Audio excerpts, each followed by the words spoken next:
So happy Father's Day. You know, we are doing a great job of empowering women in our country. I don't know if you've noticed that, but we've been in that process for about 45 years of empowering women. And recently, with politics the way it has been, women's empowerment has kind of taken a leap. There are many in the culture that are still striving desperately to keep it the good old boys, white male system. They're threatened by strong women, and to keep women in a less than role and a sexualized role. But have you heard of the Me Too movement? How about the Time's Up movement? That's my favorite. Even Camille Cosby, hallelujah, supposedly moved out of her house in Philadelphia on Friday, finally cutting her ties with her husband Bill. After 62 women came forward, 60 in his trial, and testified that they were drugged and raped by him. At least some of those in that Philadelphia house. So go, Camille. Time is up. Have you seen Ocean's 8 yet? I really recommend it. It's a satisfying movie for women. It's a time's up kind of movie. But on the other side of this coin, I think that there's a reaction that's happening that's equally far the other direction. We are actually emasculating men and kind of making them into the butt of our jokes. Have you noticed that? That men are now the new blonde jokes. They come across as stupid, we make fun of them, they're incompetent, they're incapable. Now, I have to say, living with a man for 37 years, there are some things that men do to lend themselves to being the butt of jokes. And we have to be able to laugh at ourselves and laugh at each other, some of it just good, clean fun.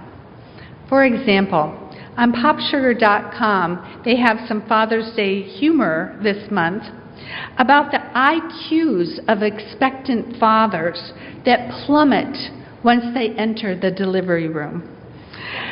Their sense of helplessness or giddiness or whatever it is may explain some of the mind-boggling things that they say when their children are being born. Here are some examples. Stephanie in Connecticut. When I asked my husband who our newborn baby looked like, he said, kind of reminds me of the dog. Charlene in British Columbia. We were told the whole time we were having a boy, but when the doctor pulled out her, my husband screamed, "It's missing parts!" Brenda in Australia, because this is a worldwide phenomenon. Husband, are you going to seduce my wife? Doctor, not in her current condition. Me, induce, honey, induce. Sarah in California. I asked him to talk to me while I was getting a C-section to distract me from that fact. So the first thing he says is, okay, they just cut you open. Tanya in Mexico City. With my fourth baby, I was in heavy-duty contractions, nearing birth, and my husband was reading a book and said, I'm almost done with this chapter. Can you wait just a minute or two more? Jan in Ohio. The doc starts the incision for the emergency C-section, and my husband peeks over the side and says, OMG, you wouldn't believe how many layers of fat you have in there. And one final one from Susan in Florida. Bleeding from my episiotomy, my husband said, boy, I would love to get a car that color. So we definitely can make fun of each other. Good, clean fun, laugh at each other. In fact, I say often to my husband, I am only here for your entertainment, honey, and you for mine. But I do worry that the pendulum is swinging a little bit too much this direction. actually undermining men's sense of security and confidence. I believe we need to love and support men, to heal men, to help them claim how important they are. I don't want that to be diminished. I believe we actually have to heal men to heal the world. And I have to tell you, this is kind of my life work. This is what I've done all my life. I'm the author of The Emotionally Unavailable Man, A Blueprint for Healing. I wrote a whole book about it. I'm a psychotherapist who works every day to heal emotional unavailability, especially in men. And I've done that for 31 years. It's what I do. And so I started thinking, and I thought, well, how do you reduce your life work to a 20-minute sermon? And how does it relate to Unitarian Universalism? Well, conveniently, I hold two very strong beliefs that weave this together. First, that we have to heal men. We have to empower them as much as we are empowering women. Truly believe that in order to heal the world. Second, as Unitarian Universalists, I am committed to, as you are as well, healing the world and getting to world peace. And I think we cannot do this without men. So, some of the things I say about men is a little prickly. Some of the things we say as Unitarian Universalists, a little prickly. We are not mainstream, and neither is my approach to men. With men, I believe we actively shut down little boys' emotional development. We, meaning women, meaning men, meaning moms, meaning dads, we teach our little boys on purpose not to develop a very important, sacred part of themselves. I will venture to say that there is no one in this room that hasn't been impacted by an emotionally unavailable man. Whether it was a father or a grandfather, a teacher, a coach, a boyfriend, a spouse, or even yourself. Because the reality is we have a huge problem in our culture, not just this country, but lots of the world, where we actively teach boys not to have that part of themselves, that vital self. And I call that under-the-radar child abuse, and it's epidemic. I call it child abuse because we are actively teaching our boys to shut down and cut off from their life force in many ways. We deny them. We shame them for being who they are. We teach our little boys, big boys don't cry. Don't be a sissy. Suck it up. It's changing a little bit. I hope I've changed it for my boys to let them have their emotions. But we still have a long ways to go. I heard a mom the other day in Target say to her little boy, "Stop crying or I will give you something to cry about." She raised her hand, and this little boy was about 4 in the cart. He started whimpering, and then he shut up. Actually, he shut down. In other words, he was being told, do not have the emotional experience that you're having. Do not step into reality. Deny your reality. Now, I know that we're all born with our intellect intact, and we're all born with our emotions intact, because if you look at any 2-year-old, a boy or a girl, they will let you know if they're happy or they're not. Isn't that the truth? Especially if they're not happy. So somewhere between the ages of 2 and 10, on purpose, we teach our boys to shut it down. And then 20 or 30 years later, we beat them up because they're acting like a 2 to 10-year-old emotionally. They get stuck emotionally, their development arrested. I cannot tell you how many women have said to me over the years, "I don't have 2 kids, I have 3. He just acts like one of the kids."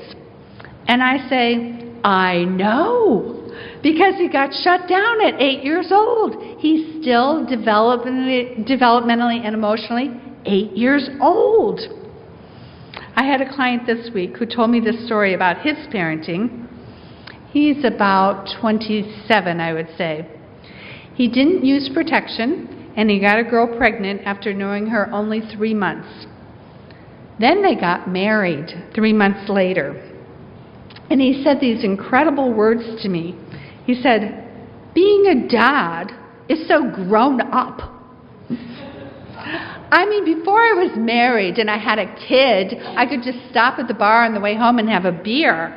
And now I have to pack healthy lunches for her? I have to help with her bath? I have to do laundry?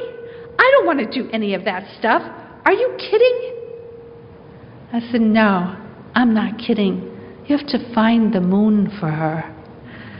Every child deserves an emotional grown-up for a dad. Otherwise, this little girl's going to grow up always dating and marrying men who will not be there for her. She will repeat her father wound over and over again. The father wound has severe repercussions. Men, you are so important. You are so important in the whole picture. Chances are you, as my client, grew up with a father wound. Turns out his father was not available to him. Chances are that you and my client were raised by a father who was not an emotional adult yet. Even more likely, your father was raised by a father who is not an emotional adult yet.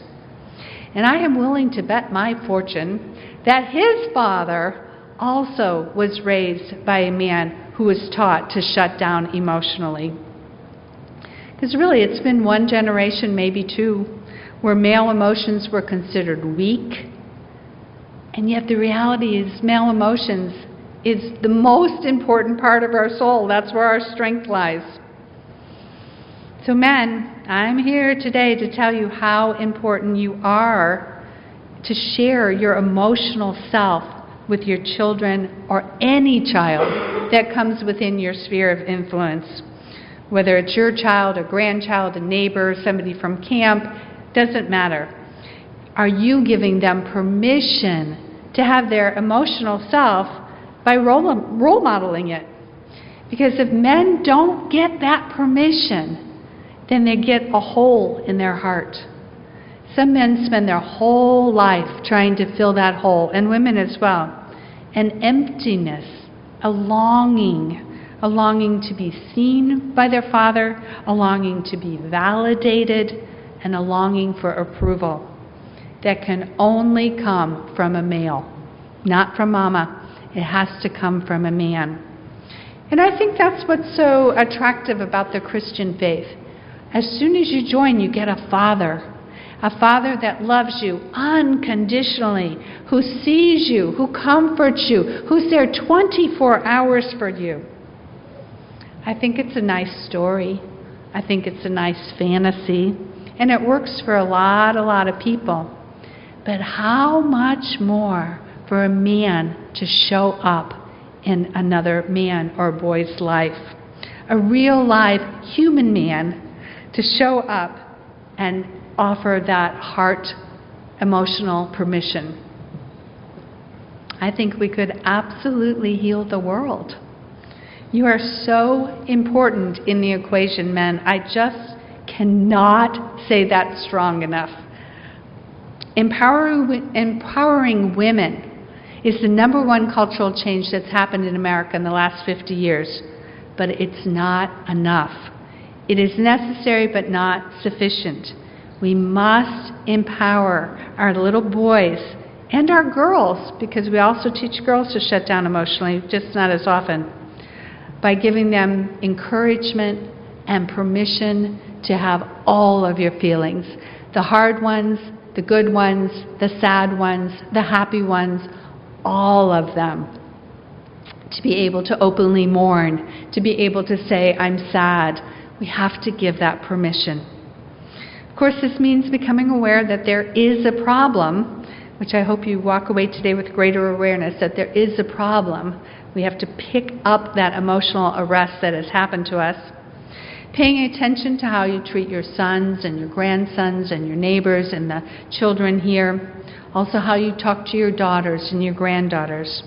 Are you giving them permission to have emotions by sharing yours? And there is that, we have to do our self-healing first. We have to be willing to get out of our comfort zone that says I'm not allowed to do that and be uncomfortable and say, they lied to me. I am allowed to feel deeply. I am allowed to cry when I am sad. It's a stretch to open our hearts, but it's so important.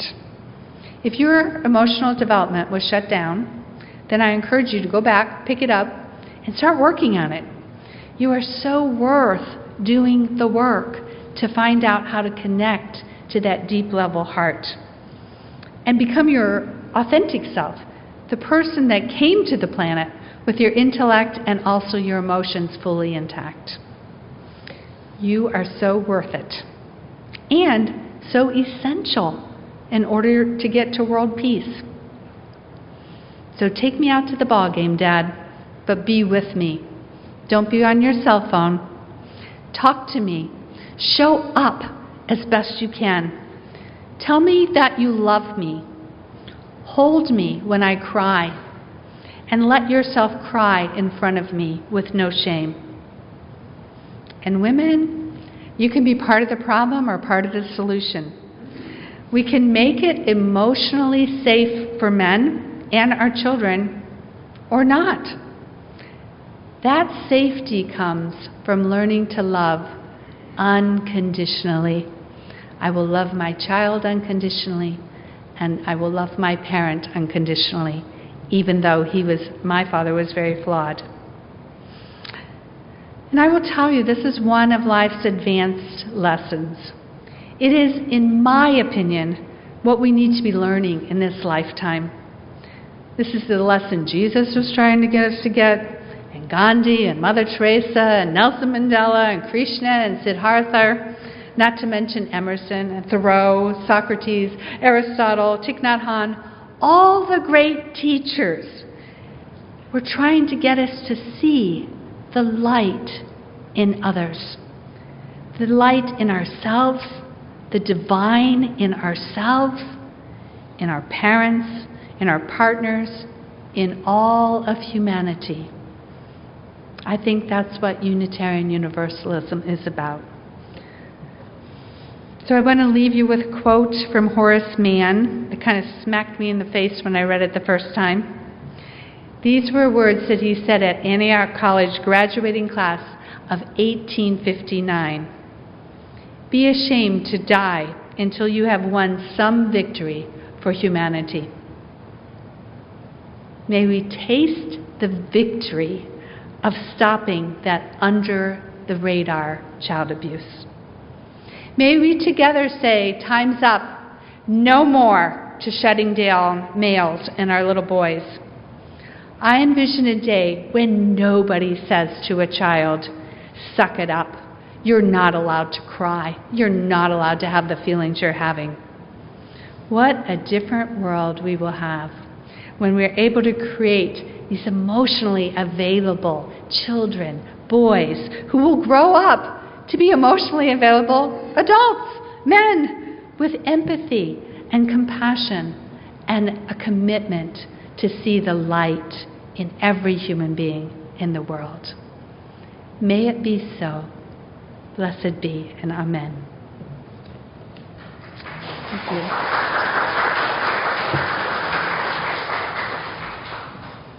How deeply I am connected to your soul, you precious, wonderful soul.